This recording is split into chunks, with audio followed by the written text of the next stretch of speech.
we're actually live. We're live now. Good morning. My name's Keith Dibble. I'm Councillor for Northtown and leader of the Rushmore Group of Labour Councillors, and welcome to our weekly online councillors surgery. This morning we'll be running through a number of topics that we've picked up via our social media pages and through correspondence from residents. So we'll be covering care homes and COVID-19, the council tax support system and see what help you can get from the local authority, whether you're a business or an individual. We'll discuss the issues, the good news of the opening of the Hampshire County Council household waste recycling centres in Farnborough and Aldershot. And then we'll go through ward issues in the 4 wards with Labour councillors, which are Wellington, Aldershot Park, Cherrywood and Northtown. And then we'll finish with our regular weekly arts and entertainment update with what's free online. First of all, we'll start by going around and asking my colleagues to introduce themselves. So let's start with Aldershot Park and Councillor Terry Bridgman. Let me unmute myself. Hello. Good morning, yes, Councillor Terry Bridgman, and I represent Aldershot Park Ward. Move on to our colleagues in Cherrywood. I'm Councillor Ashley Holstead, I represent Cherrywood Ward. I'm Christine Guinness, I'm also a councillor of Cherrywood Ward. Clive Grattan, a councillor for Cherrywood Ward. And I'll ask my colleague Gaynor Austin from Northtown to introduce herself. Hi, I think you've just done that for me, Keith. I'm Gaynor Austin, Keith's colleague in Northtown. And finally, our colleagues in Wellington Ward. Councillor Martin. Oh, morning. I'm Councillor Martin from Wellington Ward. Yeah, good morning, Alex Crawford. And 2 of our group can be with us today, Councillor Mike Roberts from Aldershot Park and Terry's fellow colleague from Aldershot Park, Councillor Porter. So we'll begin then with an update on care homes and the impact that COVID-19 has had on those. And I'll ask our colleague, Councillor Alex Crawford, to introduce that item. Yeah, thank you very much, Keith.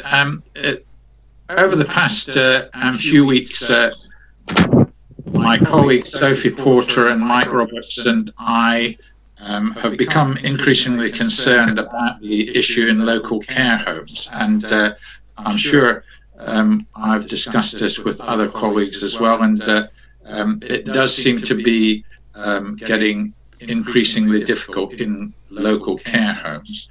And this has surfaced nationally, where today it's been announced, or in the press today, that throughout the country in care homes, the government realised that the current system for dealing with care homes isn't working. And so they're going to be asking local authorities, the public health directors in local authorities, to take much more interest in what's going on in care homes. The situation was highlighted in Rushmore, where we got the first batch of statistics last week about COVID-19 deaths in Rushmore. And what this showed was that, to start with, the deaths amongst local people were largely in hospital.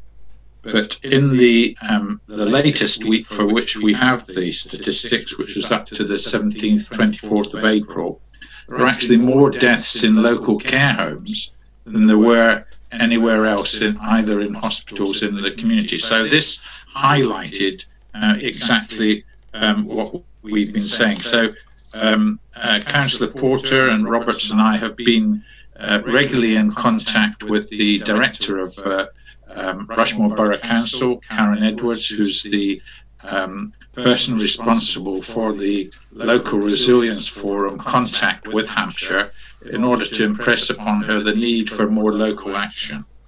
And so finally yesterday we got an email from her saying that, just to let you know, that as a result of the concerns of Rushmore members, there is now a meeting with key representatives from Adult Care of Hampshire next week, which she'll be attending, to put in place better and possibly a more local support response through the Local Resilience Forum. So that is exactly what we've been asking for weeks now. So we're going to be keeping in contact with Karen Edwards next week, and hopefully the situation will improve. And it's vital that we get much more detailed contact about what's going on in care homes, because, for example, last week, Sophie Porter had an urgent call from one of the care homes saying, we're running out of personal protective equipment, can you help us?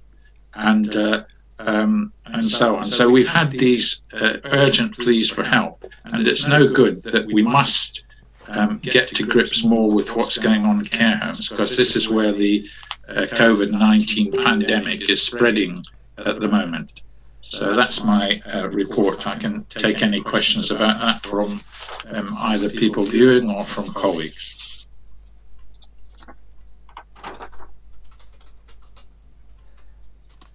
Alex, one of the care homes that I know were or relatives of one of the care homes in Aldershot were requesting on social media for PPE.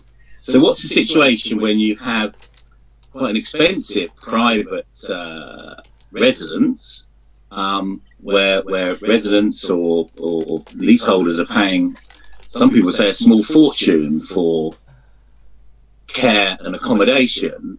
Why do we think that those places are short of equipment, and whose responsibility does it become? Yeah, sure. I mean, it's definitely the management of the care homes. It's their responsibilities to be making sure that their staff and their residents are protected. That's their duty, you know, under the legislation, under health and safety legislation, under the legislation that governs care homes. Another thing that I've been doing is being in contact with the Care Quality Commission nationally to draw attention to their staff about the issue in local care homes. And they've promised last week that they would be investigating and following up with local care homes in Rushmore, because it's simply not good enough what you've just described, Keith. The situation, what happens there is, as soon as we become aware of something like that, we will draw it to the attention of Karen Edwards, who's our director at Rushmore, responsible for the Local Resilience Forum, and she has a direct line to the Urgent Supply Centre with Hampshire, so that they can immediately supply that equipment to the care home. And I guess, you know, if it's a question of cost, that may have to be sorted out with a private care home afterwards. But the immediate issue is to get the equipment into the care home to protect the staff and the residents. Thank you, Alex. Any further questions on care homes? Something that I'd like to raise is what we once called traditionally sheltered accommodation, which I think now is classed as accommodation for over 55s. In Gaynor and my ward, we have Alma House, I know, in Cherrywood, and other wards there are vivid over 55s accommodation. Can I ask Gaynor Austin, our Northtown colleague, you've been doing an awful lot of work with the residents of Alma House. How are they coping, and are they getting good care and attention from their landlord, Vivid? I believe that I requested information on this from Vivid, and apparently they have been offered a weekly call to check on their well-being from them. Some have said that they would like a weekly call, some not. I was there yesterday, and I think for some of the residents it's very difficult because they're isolated in flats on their own. Can't have visitors, and I think some are also struggling with the thought of coming out of isolation again. They're very nervous. So if there are a couple where there's more than one resident in a flat, and I think they're struggling less because they've got company. But Can I just add to that? Supporting. Can I just say, I understand, Gaynor, there were rumours of you delivering cakes there yesterday. Was there any truth in that matter? There is truth, yes. I thought for VE Day, as the residents couldn't get out, we would deliver a cake. So those were taken around and left outside their door and just step back and ring the doorbell. So some residents come out, and that's when I was speaking to them about how they were getting on. I'm sure they were very well received. Alex? Yeah, can I just add to what Gain has been saying? The issue of how you support the vulnerable and the isolated, such as those in sheltered accommodation, is obviously of great concern to the local resilience forum, and that's their function, is to make sure that those people are looked after. And what I've established through the Vine Centre is that they have this reach out program that supports a number of people in sheltered housing, in assisted accommodation, and carers of people who are, if you like, isolated at home. So, for example, across the road from us, we've got a couple where they have carers coming in once a day to look after them. Well, in that situation, they also need to have support as well. So all of these people who are subject to the care system, which Hampshire is supposed to be responsible for, need to be made sure that we're looking after them locally, and that has to be our focus going forward. Okay. Christine, Ashley and Clive, you've got, I think, a couple in Cherrywood Ward. Have there any feedback on those facilities? If I can come in on one of these, we had our place in Hitchcock House. So I had a phone call from them, and we had an elderly gentleman die in one of the communal toilets there, and we asked Vivid to go out and have a look. They looked at it because the ambulance were called and the police were called, and they took the man away, and he subsequently died. And after reporting it to Vivid, they came out and had a look and went away again, and nothing happened. And when I got one of the residents to phone up again, they turned around and said, well, can you clean up the mess within the toilets? So they got onto me, and there was all sorts of bodily fluid as well as blood and such like. So I had to go through the system to take it up to the second tier of their housing department to actually get a sanitarian company down to actually wash and clean all the floor and the outside bits. And I had to go round myself because they asked me, and I taped off the whole area with red tape. And it took them another week to get it sorted, and now we've got to wait another week for the inspection. So we need to push on and emphasise that the residential homes still need some assistance, and they need regular checks. Okay, thank you. Anyone else got any points on care homes or the extended sheltered over 55 accommodation? Okay, moving on. Next item is council tax support. Obviously, a lot of people are struggling, whether on an individual basis, if they've been furloughed, or businesses that have been closed. And the council, with government support, do have grants and loans available.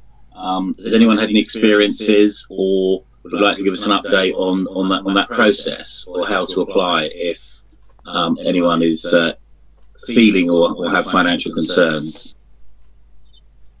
Okay. Sorry, can I come here, Keith? Yes, Councillor Bridgener, yeah, Terry. Okay, yeah, I mean, the two aspects of this, the business side and the general council taxpayers. For businesses, you can apply to council. There are loans and allowances available. Businesses also, of course, have input into the government schemes. There is on gov.uk, there's a special business support for coronavirus available to them. For our local residents, people who are low paid or struggling, you can apply to have supports by tapping into rushmore.gov.uk or by phoning the council. Third option, of course, is to visit, but I wouldn't recommend that though because there's nobody there. And there is support available again, up to £150 for people who are already on council tax support, which means anybody who at the moment pays less than £150 will not pay any at all. And that has already been put in place because they've been all been issued with new council tax bills for the coming year or the present year, and those bills were out on Wednesday, so people should have had them by now. Okay. Anyone got any examples or experiences from constituents, residents who've had problems that have gone to Rushmore and have either been resolved or not resolved? If I can just say that in addition to Rushmore Borough Council's council tax department being very helpful, anyone who has queries like that about their council tax and their liabilities and so on can use the Rushmore Citizens Advice, because they're geared up to during this period to provide advice online to anyone that needs it.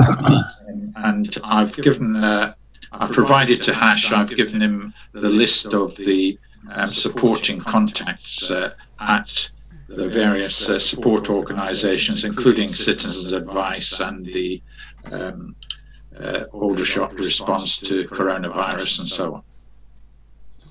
Thank you. Yeah, I had a resident, or the son of a resident, or residents of Northtown contact me this week to say that his parents are in their 80s, obviously, so they're isolating at home and not going out, and have their money in a savings account, not their current account, because they would go into a bank, go into town, go into the bank and transfer money. They haven't got the ability to online banking, and were very worried that they weren't able to pay for the last 2 months or the first 2 months of the new municipal year's council tax.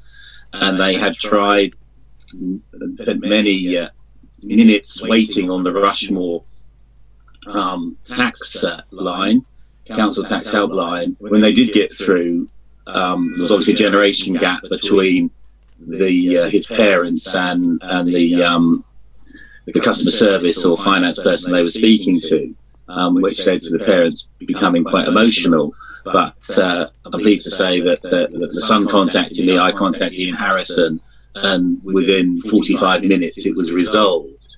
I think the Rushmore member staff couldn't quite get their head around the fact that people don't have online banking, because they just kept being told, just transfer it. And but there was a happy ending, but a happy outcome. So I think they're good staff. They do show most of the time empathy with residents, but I think sometimes there might be the odd generation gap. So that's good news that support is there. More good news is the planned opening on Monday of the Hampshire County Council and other councils' household waste recycling centres, which are in Invincible Road in Farnborough and very close to Councillor Austin and my heart, the one in Ivy Road, Aldershot. Now, there are certain restrictions when they're open, and we've done our utmost with using social media to highlight that, but I think there are concerns, and I think Councillor Guinness, Christine and Councillor Austin Gain have got some issues you want to highlight here. Right, yeah, I just really wanted to go through and reiterate that obviously, yes, they're opening on Monday, which is fantastic, but they really are going to be scaled down, and obviously we don't want massive queues everywhere. So they really are saying only visit if it really is a necessity. If you can hold it at home for a while longer, then please do, or if it's furniture, can you put it on some sort of recycle site to maybe give it away rather than queuing up and causing unnecessary queues when it could be maybe recycled and given away to someone. They've got revised opening hours, so they will only be open 10 a.m. to 4 p.m. It is only one person per household, so it's only the driver will be permitted to actually get out of the car. Obviously, if they're a blue badge holder, then there is an exemption to this. Vans are allowed, but they are only allowed to take as much would fit in a car boot, and trailers are not allowed. Due to social distancing measures, they will not be helping people get things out of cars or helping them carry stuff into the dump. There are things that are still not going to be accepted, so materials like textiles, any chargeable waste, so they're not allowing any soil, rubble, plasterboard or asbestos. The sales area is going to be closed, and the vehicle registration scheme that was meant to start the 1st of April has been postponed. Although if you haven't registered, I would still suggest you go online and register and get your vehicle registered ready for when they do start it. But yeah, really that's the main thing, that it's just please don't go unless you really have to. You know, if it's an eyesore in your garden, that's not really an excuse to be going right now, because it can still sit there for a little bit longer while this is ongoing. Yeah, thanks, Christine. I don't know how much of an issue at the Farnborough recycling site traffic is an issue. I mean, I have heard of traffic problems there before. It's definitely an issue for us in Northtown with the Ivy Road site. Is that something you're concerned about, Christine? Yeah, and actually it's not just the fact of the queues that obviously go all the way down the road, round the roundabout, and then start obviously affecting people living in the area. But it's the fact that there's so many businesses down there as well that are obviously still open. And obviously, if there's massive queues all the way down there, it's going to affect their businesses as well. Yeah, so it's certainly definitely an issue we're concerned about. I mean, with the reopening of KFC on North Lane, just for drive-through, there's been absolute terrible problems, and people don't have the patience to wait in queues that long, and we certainly don't want the same thing happening with the Ivy Road tip. So, I mean, we have had assurances from county that appropriate measures will be put in place, but we're yet to really see how that works when it does open. I would definitely say to residents, if you can possibly keep this stuff at home. The other issue is recycling sites at the moment, where we've got recycling bins such as at Tesco's. People may have seen that people have gone along, found their recycling bins full, and just dumped their things next to it instead of taking them back home with them, which has can lead to rats and just a mess that needs clearing up. So really, if you can keep it at home, do keep it at home, and just be wary. Nobody wants to be sitting in the car for hours either. So I'm hopeful that Hampshire will put something in place. I think it would have made sense maybe to have alternate car registrations on different days, but maybe that's something they can consider. I think you're both right, and again, as you rightly say, Ivy Road or North Lane has been congested with KFC, and we'll come back to that probably a bit later in the call or the presentation. But I couldn't quite understand from the Hampshire guidelines.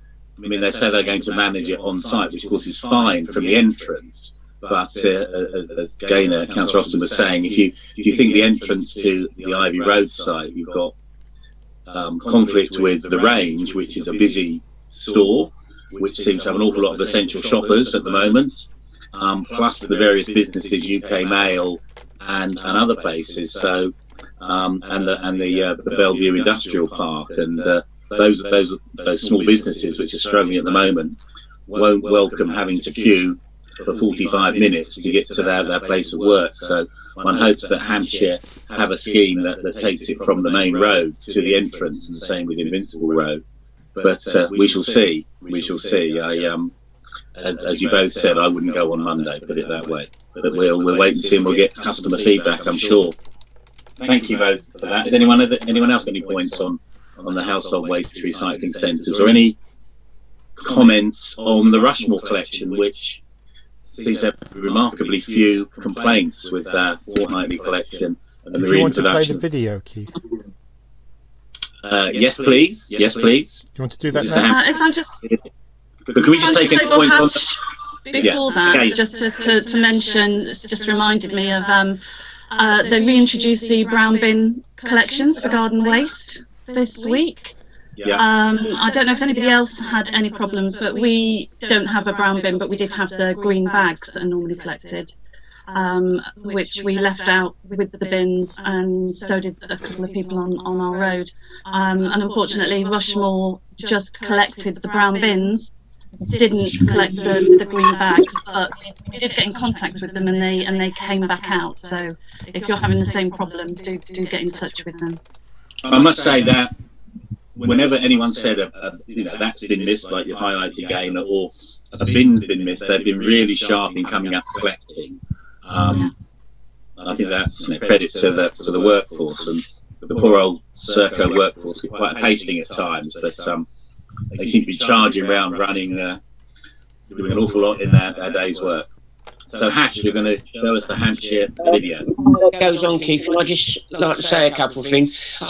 Just to remind people that on the brown bins, they need to put in their postal code for their road, just to make sure they have the right week for picking up the brown bin. And also a reminder that because of the fortnightly pickup on the green bin, the general waste bin, is that people only with the 140 litres bins can actually put the additional bag out, and I think that's the part where it's helped a bit. I hope that we will go back to weekly ones after this all finishes. So we're saying if you've got the smaller bin, you can put out some additional bags. Put out some additional bags, and it's only for the smaller bins. I must admit, last week, having to stand in the bin to push it down with my considerable weight, was quite a frightening experience. It seemed a good idea till I stood on the bin and then tried to force it down. So there we are. Not a pretty. Fortunately, there was no video at the time, so that was good. So that's a shame. The fourth attempt, Ash, will show the video. We now have very clear guidance from central government about how we're going to operate our household waste recycling centres, and from that we need to be very clear that things will be different. You now only need to visit the sites if you absolutely have to. If you can store that waste at home safely, then you need to keep doing that. You will see barriers, and they're there to keep the distancing. On many sites you will be one car in and one car out. There will be staff there to direct you where to park and show you where to put it, but they will not be helping you take it out of the car. You will expect to see some queues at the site. We will be busy, but please be patient. And please, absolutely remember, you only need to visit if it is absolutely essential to do so. That was it.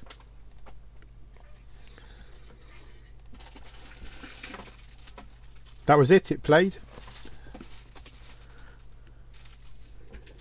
So the video played. That was it. The video played. Can everyone hear me? Yeah. Very good. Okay, there's a few questions on the chat. There were a few questions if you'd like to address them. Do you want to read them out, Ash? Is that possible? I can, yeah, absolutely. So I'll read them in the order I got them. A question from Esther. So apologies if this is slightly out of context because they were asked during discussion. If a business address is also the address of the director's home address, can that business apply for the small businesses grant? So it's a question about the small businesses grant that came earlier. Terry, you were answering that, I think. Councillor Bridgman? No. So, if I'm unmuted, okay. Yeah, so I saw the question. I think there's two different things here. I think we're talking about different council tax and rates. It's really a question that you'd have to resolve via RBC, because it would obviously be a case-by-case thing. I don't think there's a blanket thing for it. But I don't think that you pay council tax on businesses which are at your home. So you certainly wouldn't be able to get two lots of relief on it anyway. And that's all I can say on that matter. Yeah. There's nothing specific about it.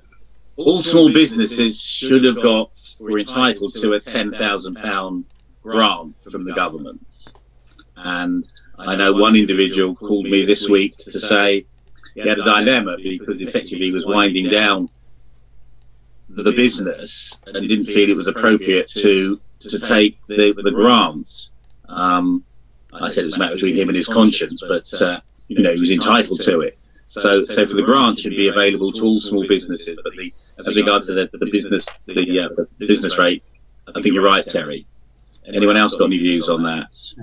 Can I say, Keith, I hope that wasn't John the Footman you were talking about? No.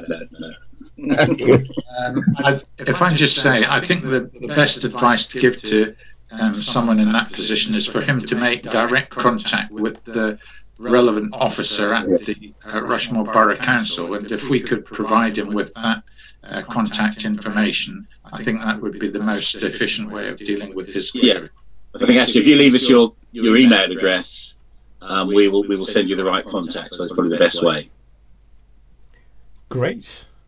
So another question, and this is really about internet access, and I think some of this has been answered in the chat. But does Rushmore and general customer service people realise that a lot of the public don't have internet access, and how are they going to access some of the services when so much is understandably being moved online?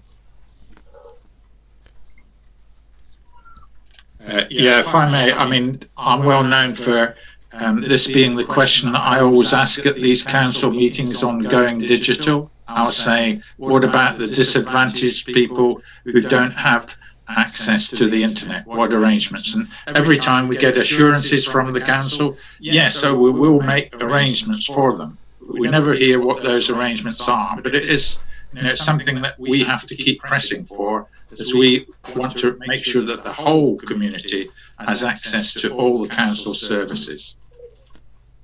Another problem in that is that councils and businesses in general are increasingly relying on text messaging. Well, not everybody has mobile phones either. If you haven't got a computer, there's a good chance you may not have a mobile phone as well. No, I'd say any doubts, just keep calling the customer service team, but any if you need to escalate to a counsellor, contact your ward counsellor if there are any issues. But it's a good point. Right. In that case, I have another question. This question is about the coronavirus testing facility that was reported in Surrey Live a few days ago as opening in the Farnborough Airport site for testing for NHS and key workers. So Natalie again has asked, she's asked, I've lost her question, bless her. So she's asked what information is coming out about who is going to go and get tested on these sites, because there was some indication that over 70s were going to be contacted about if they could be tested. Do you have any more information? Sorry. So the question is there going to be any more information about who will be tested at this particular site, and whether there will be particularly vulnerable people who will be prioritised? Again, I've seen this and replied to it. The facility has been set up for NHS workers and key workers only, as far as I know.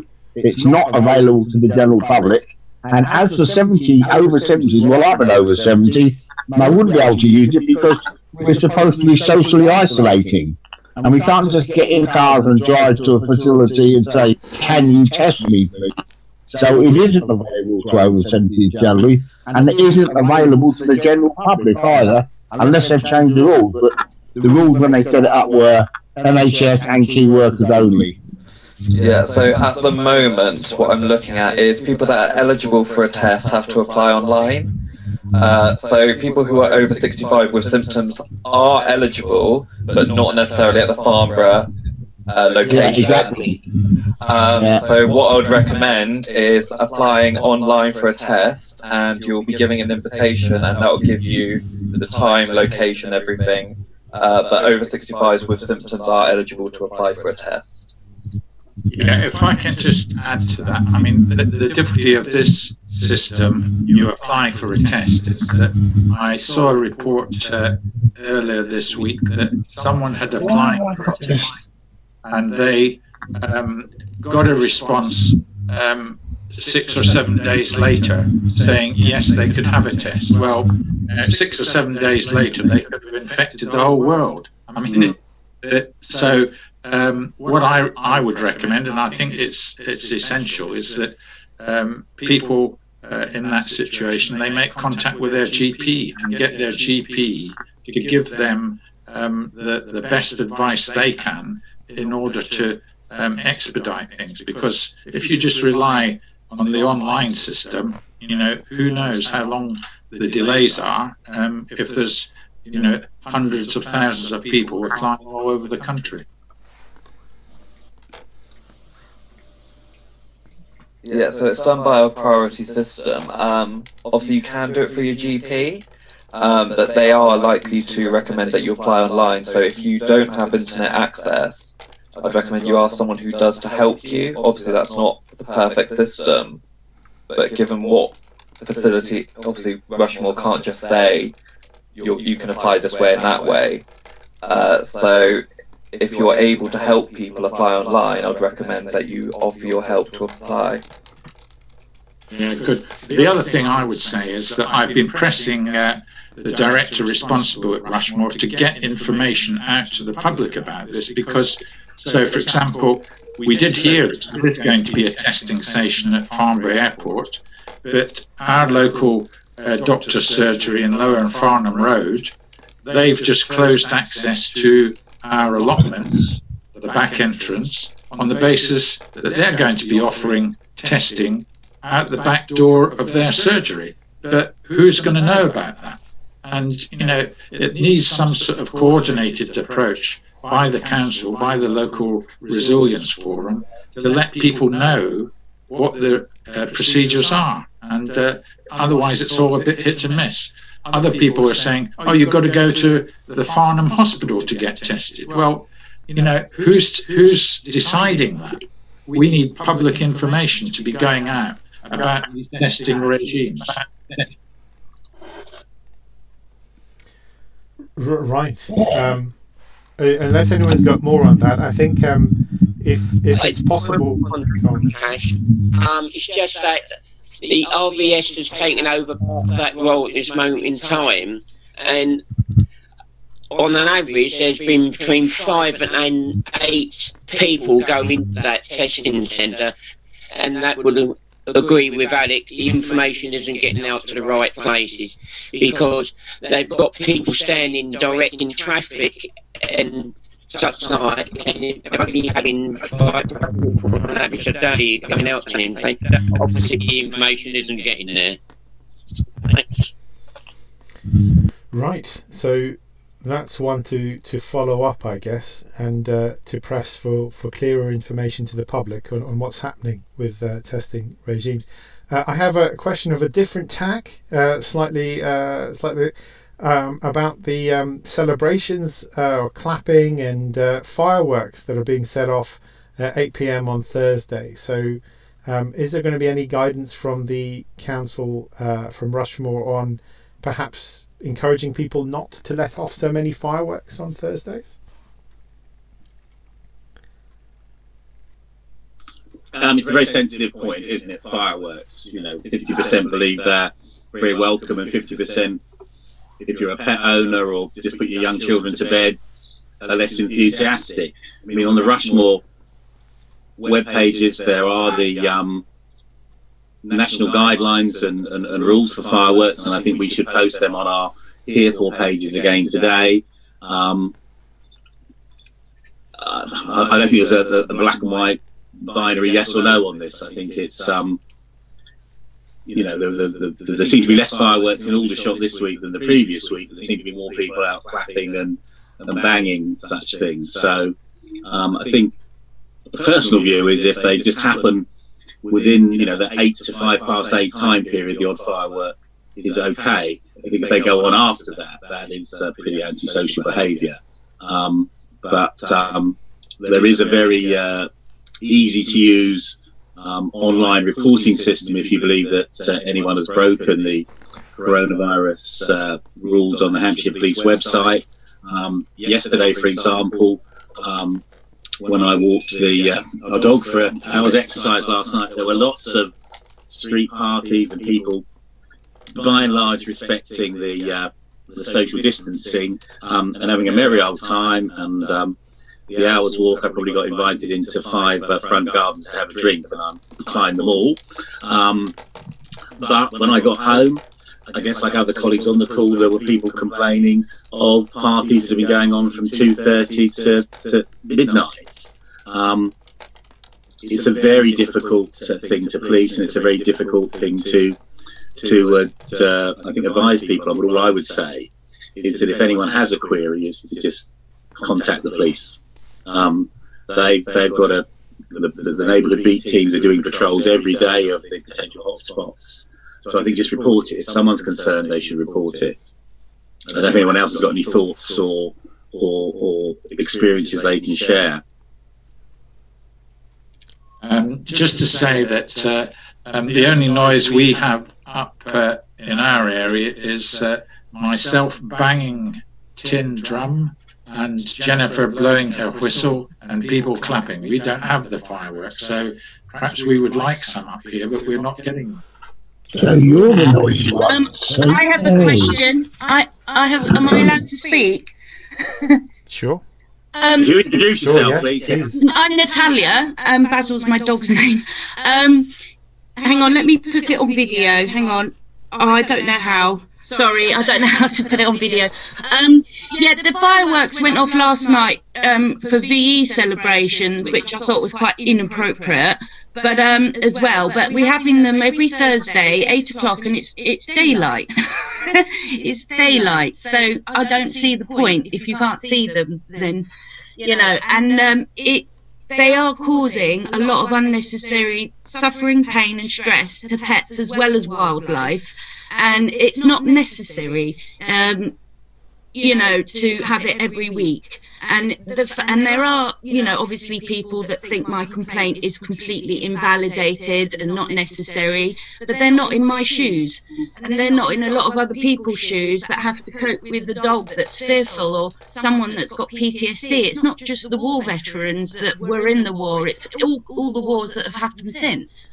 There is serious PTSD suffered by all these fireworks, and I can't see Rushmore doing anything to I know they're allowed to do it, but if maybe Rushmore can sort of discourage it rather than encourage it. Yeah, Natalia, I'd like to I do agree with you on this, and I have had people mention with PTSD the effects on them, and also very much on their animals. I'm looking at my dog at the moment, doesn't take any notice of them, but for some pets it is really traumatic. I'll start Zara goes mad when a firework goes off. Yeah, I know some do really can upset them, and Thursday is the clap. It's for, you know, the key workers and for the NHS. I agree. I don't think it's an appropriate time then either for fireworks. Certainly not when it's daylight. Yeah, and in I my can't understand why people are doing that. in my neighbourhood, I live near Farnborough Ambulance Station, and there seems to be a couple of people, I don't know where they are, that seem to like to let off fireworks at any excuse. And you know, I understand it doesn't happen in all neighbourhoods, but so this is probably why I'm complaining about it, because it happens in mine. It's any excuse, you know. And it's the not knowing when it's going to happen. So I had to hide in my room with my dog, because that's his safe place, in my bedroom, with loud music on for 3 hours, because I just didn't know when it was going to happen again. Yeah. Ironically, the NHS has to deal with the aftermath of fireworks. Yeah. And of course, the irony that some of the key workers, you know, may have been on shifts and are actually trying to sleep at that time. Yeah, and they're coming home to dogs that are fearful, because they leave their dogs at home maybe for a few hours, and they're coming home to dogs that have got to cope with all the fireworks. So I know, you know, you've got your hands tied a bit, because the law says you can set off fireworks, but the law actually only says it's for religious celebrations. I mean, New Year of Diwali, for some reason, although that's a celebration of light, not explosions. Guy Fawkes Night and New Year, Guy Fawkes Night, Diwali is the only reason the law says you should be setting off fireworks. So there you go. Yeah, I would suggest if as you're in Farnborough base, one of our Cherrywood councillors just takes it up on Monday with Rushmore, just to see if they could issue or have a view on fireworks on a Thursday night, because I on a personal level, I'd have much tighter restrictions on the sale of fireworks and such things. It would really only be organised displays, but that's an argument for another place. So I think, you know, I think we understand what you're saying. So if one of our Farnborough colleagues, Cherrywood colleagues, one of the local councillors could take that up, it would be very, very useful. Thank you. Good point. Ash, perhaps you could delete my appeal for fireworks in my area. I'll edit that out, don't worry. See, our dog's barking just at the term firework. That's what it is. Yeah, well, thank you for that. I appreciate if it can be followed up. I really do. And, you know, people that don't have dogs that are fearful, or children, or old people, or people with PTSD, probably don't realise the effects of fireworks, you know. And I agree with you, Keith, it's the sale of private fireworks seriously needs to be banned. I don't want to take the enjoyment of fireworks away from people, but in Australia, for example, you're only allowed public displays that are done by people that are certified to deal with these fireworks, because there are a lot of injuries as well, you know. Yeah, I am actually quite surprised that as a government we haven't gone down the same route and made it that it's only public displays that are done properly. Yeah, when you think about it, you're allowing people, general public, to go into a shop and buy effectively something that could, gunpowder, yeah. Very strange, contradictory. But that's a really interesting point. Thank you so much for raising that. We've got about 10 minutes left, so just a quick run round of our various wards raising issues. And we'll start with our colleagues in Wellington Ward, where the demolition of the Union Street seems to be galloping along, Alex. I had a look at it yesterday when I was there. Any issues in the town, in your ward? Well, since I'm socially isolating, I'm not able to get out and interact, so my interactions tend to be online.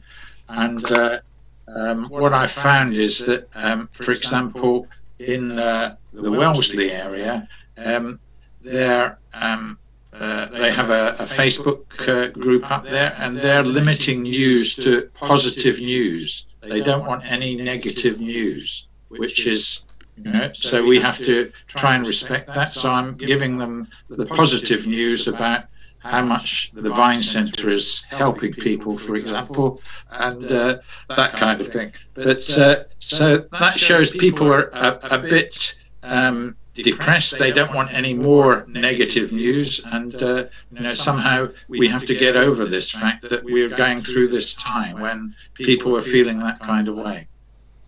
Well, certainly this broadcast will cheer everyone up, Alex. That's what I would say. Councillor Martin, Nadia, anything from your side, from the military community? No, the only queries I've had were on the temporary. But I'm afraid I couldn't decipher a word of that, so we're sure it was good news, Nadia. Oh, the only queries I've had were.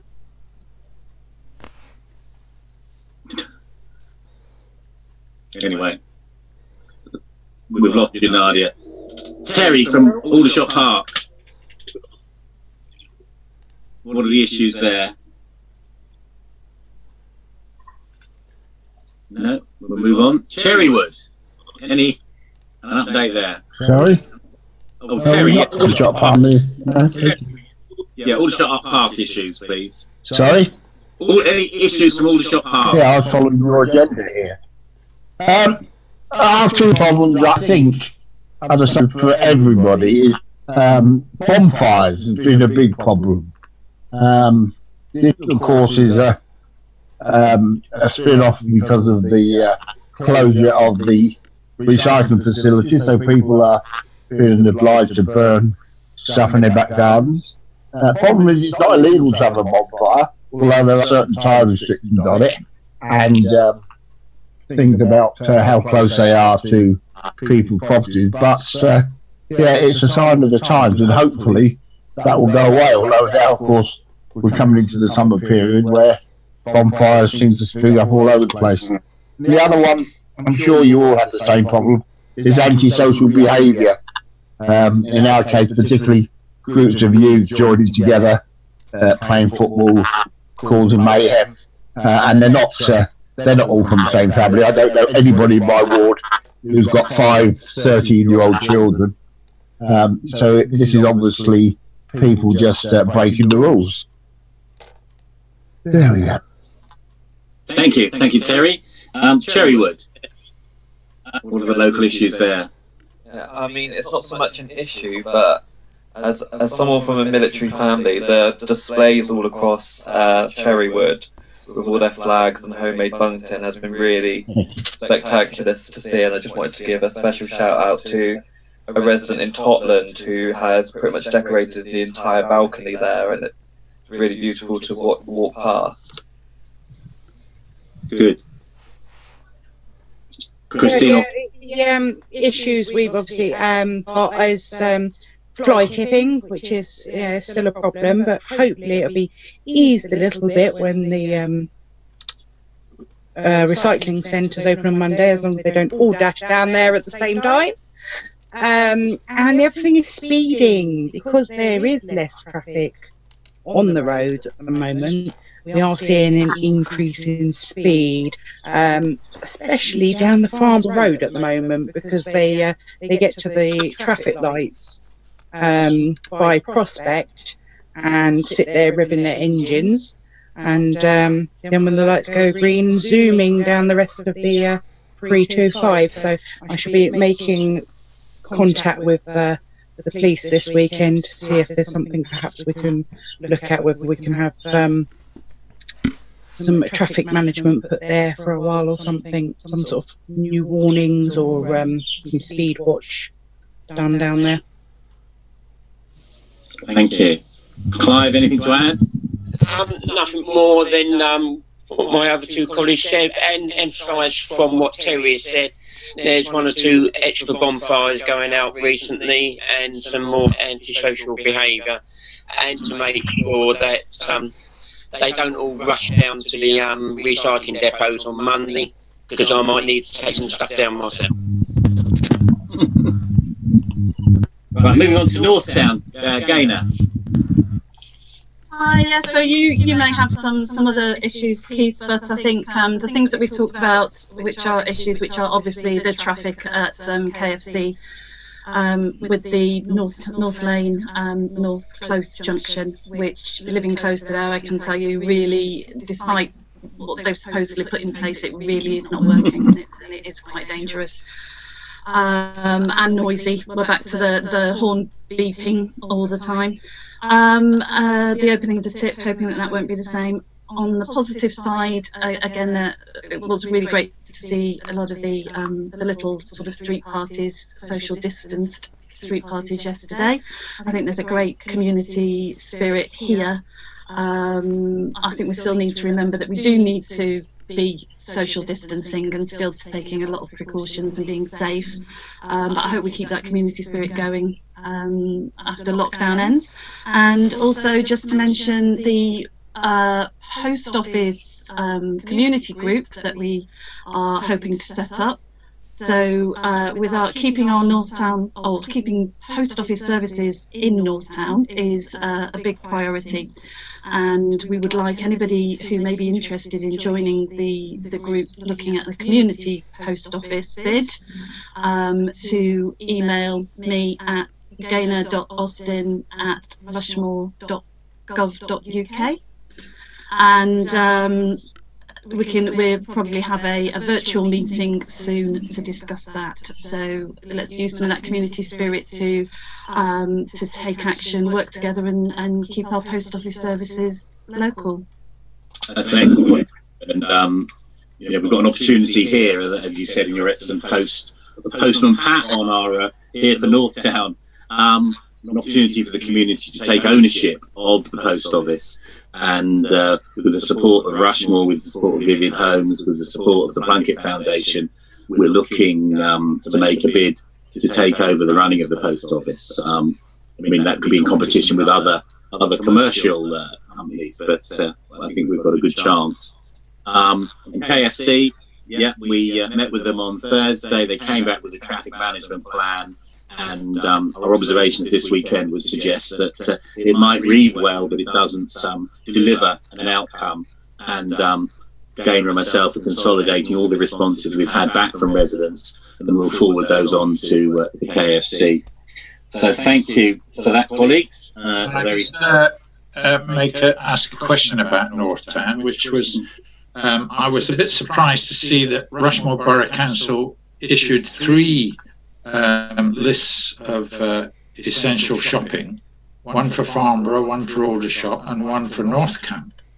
They didn't have one for Northtown. I wondered, or any of the neighbourhood shopping areas, So you wouldn't know whether, for example, the store in Queen's Road or Selborne Avenue or any of those. So I was planning today to make representation to Mr. Harrison, Deputy Chief Executive, about a similar document for the neighbourhood shops, because actually with social distancing and essential journeys, the neighbourhood shops are playing a critical role in supporting our communities. And certainly in Northtown, Gaynor and I would say Co-op, One Stop and Star Kebab and Melita stores are doing outstanding work supporting those communities. So it's an excellent point, Alex, and I'll take that up.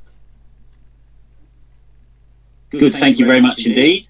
Let's move on to Halle, our entertainment correspondent, for the latest in online free entertainment. For all the family, I might add. Yes. Good morning, all. I've got loads of really exciting and interesting events are happening online this week. We'll start with the Theatre at Home. Obviously, again, the National Theatre at Home, they're screening Antony and Cleopatra, a tragedy by William Shakespeare. It's streaming on Thursday, 14th of May. It's via the YouTube. I put all the links on the chat. The Andrew Lloyd Webber YouTube channel, they're streaming the by Jeeps. So I think it will be for 48 hours until tomorrow about 7-8 o'clock in the evening. Always wanted to go to ballet, and I was really pleased to hear that the Royal Ballet and National Ballet are live. The Winter Tale in full from the Royal Ballet is available. The video is available from their Facebook page, and you can join that.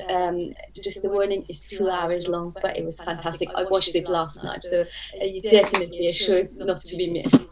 As I said, the National Ballet is streaming the Romeo and Juliet for free, so go to their website. It's really interesting. If you're interested in circus, it can't get any better than Circus du Soleil. And I was really pleased to say that every Friday at 3 p.m. they are showing, they are presenting a show. It's 60 minutes of, and 1 week they show one of the sort of shows, and 1 week they show behind the curtains. And last Friday it was behind the curtains of Lucia. I watched the Lucia in Royal Albert Hall. It was a fantastic show, and it was really interesting to see how they bring the whole show together, starting from Montreal, going to all the way to Mexico. So really, really interesting. If you have time, watch that. On the art side, Artline webinar, the Artline Art webinar. There's a lot happening this week for children especially. So if you go to their website, you can see all the events. The events that I really thought is interesting is the Van Gogh one. This is for kids 6 to 9 years old. And what they do is the kids are invited to join this workshop. They'll listen to a story, interesting story about the Van Gogh and his life, and he's specifically painting about the Starry Night. They'll watch a demo, and then they actually get a chance to do some painting in that style themselves. This is not a free event. It's an hour and a half. This Sunday from 11 a.m. to 12:30. It's less than £5. So if your kids are interested in drawing, this would be something for them. Last but not least, the National History Museum is live, and they are talking on Friday 15th of May from 10:30 to 11:30. They're talking about the whales. We've all seen the museum iconic blue whale skeleton, so they can meet the scientist Natalia Cooper, and they learn about sort of this specimen and the unique insight into the lives of these sort of ocean giants. And there are other things as well happening. I think on Tuesday at 12 o'clock, the children can just go for a tour. There's a live tour of the museum. And other events are happening. So definitely look at the website. There's quite a lot of interesting for free happening there. I think that's all from me this week. Enjoy the shows. Thank you. Very comprehensive run through of what's available. So that really brings today's online surgery to a close. I'd like to thank all my colleagues for their contributions on the particular topics and ward issues, and to residents of Aldershot and Farnborough who have joined us on the call and asked questions. And to remind everyone that we do have our Facebook pages, the Here for Rushmore and Here for Aldershot Park, Here for Wellington, Here for Manor Park, and Here for Cherrywood, where we'll keep residents informed with issues and get feedback.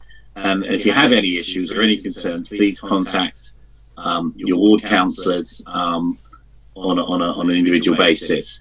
And I'd like to thank Hash, as ever, for being directing us and producing what we hope has been a very good meeting. So thank you all very much indeed, and I look forward to next Saturday at 9:30. Thank you.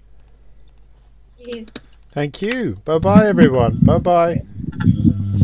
Bye. Bye.